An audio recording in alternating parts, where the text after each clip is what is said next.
ทำบุญให้ทานพวกเราทั้งหลายกะนิยมกันหลายโดยเฉพาะเรื่องการทำบุญให้ทานนี่แหละที่เป็นการนิยมเป็นเบื้องต้นของการทำบุญในหมวดว่าโดยทานไมยบุญสำเร็จจากการให้ทานนะ การให้ทานนี่ก็เบิ่งนั่นนึงก็ง่ายว่าคันมีวัตถุเป็นเครื่องให้ทานมีบุคคลผู้รับทานมีเจตนาที่จะให้ก็ถือว่าให้ได้เลยเนาะมีเจตนาที่จะให้มีวัตถุที่จะให้มีผู้รับทานก็ทานได้เลยอันนี้เฮาเบิ่งก็คือง่ายแต่ที่จริงแล้วเรื่องคุณสมบัติของผู้ให้ที่ดีพระพุทธเจ้าทรงแสดงไว้อยู่ในสัพปริสทานหาแปลว่าการให้ทานของคนดีหาประการอันนี้ชื่อไว้เด้อคันเฮามีหลักการให้ที่สมบูรณ์แบบที่พระพุทธเจ้าทรงสอนไว้มันสิได้ผลหลายเนาะหลักหาประการคือได้แน่อันนี้เสียเวลาย่อๆเอาแต่หัวขอธรรมมาแสดงเลยอันนี้พระพุทธเจ้าแสดงไว้ก็หลายบอนแต่ในบอนหนึ่งก็อยู่ในเวลามาสูตรที่พระองค์ทรงแสดงแก่อนาถาปิฎกเศรษฐีนะทานเศรษฐีให้ทานนะของเพิ่นของทานเพิ่นบ่หลายเศรษฐีให้ทานจนเบิดทรัพย์แม้แต่ข้าวอาหารก็บ่คักมีข้าวปลายต้มใส่น้ำผักดองถวายพระพุทธเจ้าพร้อมสาวกทั้งหลายถวายสังฆทานแล้วก็เข้าไปกราบพระพุทธเจ้าพระพุทธเจ้าก็ตรัสถามว่าดูก่อนคือหาบ่ดีอยู่เนาะถ้าในตระกูลของทานยังให้ทานอยู่บ่ทานเศรษฐีก็ตอบว่าโดยขน้อยในตระกูลเขาหน่อยยังให้ทานอยู่แต่ทานนั่นเป็นทานที่เศร้าหมองบ่ปานนี้พอมีแต่ต้มข้าวปลายใส่น้ำผักดองเป็นที่สองยังไงแล้วหน่อยใจว่าโอ้ยของทานก็หน่อยบ่คักปานใดแล้วพอเรื่องทานนี่ก็บ่อิ่มบ่เบื่อแหละแต่มันหักจังได๋มันบ่คักเรามีแต่ต้มข้าวปลายใส่น้ำผักดองพระพุทธเจ้าเพิ่นตรัสว่าการที่บุคคลให้ทานนั่นของทานสิคักบ่คักละเอียดบ่ละเอียดก็ตามแต่ว่าเขาให้ทานด้วยความเคารพสิเอาตัวนี้เลยเนาะให้ทานด้วยความนอบน้อมให้ทานด้วยมือตนเองบ่ให้ของที่เป็นเดนเป็นเศษเป็นเงื่อนเสื่อกรรมและผลของกรรมแล้วให้ทานนี่จื่อไว้ได้หาอย่างเด้อ1ให้ทานด้วยความเคารพคือพิธีพิธันในการเฮ็ดคักเฮ็ดแน่เอาใจใส่ตั้งแต่ขันกรรมเตรียมไข่กำลังให้และให้อยู่ก็เฮ็ดให้คักเฮ็ดให้ละเอียดนี่ขอนี้ไม่ออกนี่เฮ็ดคักหลายประณีตกว่าเฮ็ดคักกว่าเอาใจใส่กว่าว่าซะอันนี้นะคือการเคารพในการให้บ่เฮ็ดแบบพอเป๊ะๆบางๆบ่เฮ็ดแบบพอมลุ่มมรวยนะเฮ็ดคักเฮ็ดแน่เฮ็ดด้วยจิตใจเหลื่อมใสแท้ๆนี่อันนี้ให้ท่านด้วยความเคารพ2ให้ท่านด้วยความนอบน้อมนี่เวลาให้ยิ่งให้ผู้ทรงศีลพระสงฆ์สามเณรผู้มือแม่ค้าแม่ชีผู้มีศีลหรือให้แก่ผู้มีพระคุณเช่นพ่อแม่อันนี้บ่ควรให้ทิ่มให้โยนให้หรือให้ด้วยความแข็งกระด้างควรให้ด้วยความนอบน้อมเห็นบ่เพิ่นจะยกขึ้นในวิดพื้นกราบไหวยกมือไหวก่อนให้และให้แล้วนะน้อมกายลงน้อมหัวลงแม้แต่ให้พ่อให้แม่ก็แต่งใส่ขันหรือว่าจับใส่ไม้ใส่มือยืนให้งามๆด้วยความนอบน้อมด้วยความเคารพคนเสมอกันก็ตามให้ด้วยมารยาทอันดีเดี๋ยวมันจะมีผลใดๆต่อไปฟังเบิ่งการให้ด้วยความนอบน้อม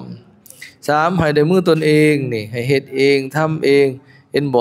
อาจารย์ใหญ่เพิ่นเฮียกมาให้พ่อย่าให้หรือให้เจ้าเฮือนเพิ่นมาใต้ธูปใต้เทียนมาเค้นสิ่งเค้นของอันนั้นแหละให้เฮ็ดด้วยมือตนเองได้บ่ว่าเฮาสิเห็นบางบ่อนนี่เจ้าภาพใช้ศิลวัตรเฮ็ดแทนเลยนะ เจ้าเฮือนไปนั่งเสมอเกยอยู่มีแต่ศิลวัตรเคนเราก็ได้บุญแทนดีคือกันนะบ่ขี้ให้ก็หันเจ้าภาพไปรับแขกอยู่นอกเฮือนพุ่นไปนั่งสดเบียร์นำกันอยู่พุ่นอันนั้นเอาให้ผู้อื่นเอาบุญบ่เลยให้เขามาแต่งเอาบุญให้เพิ่นแล้วบ่มามู่บ่มานบมาไหวมาจับมาโจมซ้ำนี่ให้ทานด้วยมือตนเอง4บ่ให้ทานที่ของเป็นเศษเป็นเงื่อนของที่เป็นของมือสองของเก่าของที่กินแล้วใช้แล้วคันบ่จำเป็นบ่ทานได้บุญอยู่บ่ทานของเก่าได้บ่แม่นบ่ได้เด้คันบ่มีดีก็ทานแต่คือว่าในคันทานของเก่ามันก็ได้แต่ของเก่าแล้วเกิดจะได้ก็ได้แต่ใช้ของเก่าของมือสองอยู่หั่นแล้วไปเลาะตลาดจะได้ตลาดมื้อนึงบ่เอาไปหาตลาดเลาะตลาดชื่อของมือสองเพิ่นเคยทานของมือสองไว้นะของมือนึงก็พอซื้อได้ก็บ่อยากซื้อเด้ไปหาของมือสองมือสามบ่ตัวเองเคยทานในนั้นอีหลีเด้อันนี้มีส่วนเด้ถึงมีมันก็ปัจจัยมันน้อมไปในนั้นเพราะเจ้าเคยทานในนั้นเด้ทานของเก่าไปได้ของใหม่มันสิได้ได้เนาะก็คือเฮาไปซื้อของเก่าในตลาดมาใส่ไปของที่หนึ่งของมือหนึ่งได้อันนี้มันบ่แม่นก็มันของเก่าเนาะชั้นใดก็ชั้นนั้นนะแต่ว่าเพิ่นบ่ให้ทานเป็นของเป็นเศษเป็นเงื่อนนะกันบ่จำเป็นโดยเฉพาะให้ผู้มีศีลหรือผู้มีพระคุณแห่งบุคคลเนาะแต่คันเฮาบ่มีลิกทานได้เพิ่นก็รับคือกันก็ได้บุญคือกันนะดีกว่าบ่ทานเด้คันมันบ่มีลิกของเก่าก็ทานนะก็ยังได้บุญอยู่นะอันนี้นะแต่คันเฮาเลือกได้ถึงบ่ราคาแพงก็อย่าของใหม่มันก็ได้ของใหม่ตลอดเป็นธรรมดาเนาะอันนั้น บัดนี้ข้อสุดท้ายนี้เสื้อกรรมและผลของกรรมว่าการทำบุญต่างๆก็ย่อมได้บุญให้ทานก็ย่อมมีผลทำดีย่อมได้ดีทำชั่วย่อมได้ชั่วมีผลแท้เนาะการทำกรรมนะให้ผลของกรรมย่อมมีนี่คนเชื่อนี่เฮ็ดหยังมันเฮ็ดหนักแน่นคันเชื่อว่าบาปมีก็พยายามงดเว้นย่านนำทุกข์โทษเว้นภัยมาให้บัดนี้คันว่าบุญมีก็ตั้งใจเฮ็ดอยากได้บุญอยากรับความสุขความเจริญในภพนี้ภพหน้าตายแล้วสิไปเกิดในสุคติโลกสวรรค์มันรู้ตั้งใจเฮ็ดบาดนี้คนเชื่อนั่นคนบ่เชื่อมันเฮ็ดหยังก็ไปแปะบางๆโอ้ยเฮาล่ะบ่อยากเชื่อจังมันมีหรือบ่ผลบาปผลบุญมันมีอยู่บ่คันบ่เฮ็ดพยานบ้านเมืองเพิ่นเว้าให้ไปพอได้เสนอหน้าเขาแต่ลึกๆก็ยังบ่เชื่ออยู่คนบ่เชื่อเฮ็ดหยังก็บ่คักได้พอออกไม่ออกผู้เชื่อนี่เฮ็ดได้เต็มอกเต็มใจเต็มไม้เต็มมือเฮ็ดคักเฮ็ดแน่ในความเชื่อมันต่างกันอยากได้บุญว่ามีได้บุญก็เฮ็ดเสียสละก็สูงการกระทำก็คักละเอียดละอออันนี้แหละคือเชื่อกรรมและผลของกรรมและให้ทานทานนั่นย่อมมีผลฟังเด้อบ่นี่ใครบ่ได้ทานประกอบด้วยองค์5นั้นทานนั่นย่อมมีผลเขาไปเกิดในตระกูลใดจิตใจของเขายอมน้อมไปบริโภคอาหารดังดีน้อมไปบริโภคเสื้อผ้าอย่างดีน้อมไปเพื่อบริโภคญาณอย่างดีน้อมไปบริโภคกามคุณหาอย่างดีกามคุณหาเป็นหยังรูปดีๆเสียงดีๆกินดีๆรสดีๆสัมผัสอันดีๆแม้นมีบุตรภรรยานี่มันหอดพุ่นได้บ่เนี่ยมีผลหอดพุ่นได้แม้นมีบุตรภรรยาทาสใช้กรรมกรก็เป็นผู้ว่านอนสอนง่ายบอกได้ใส่ฟังเวลาเฮาบอกกล่าวสั่งสอนตักเตือนก็เงียงหูฟังตั้งใจฟังบ่ส่งใจไปที่อื่น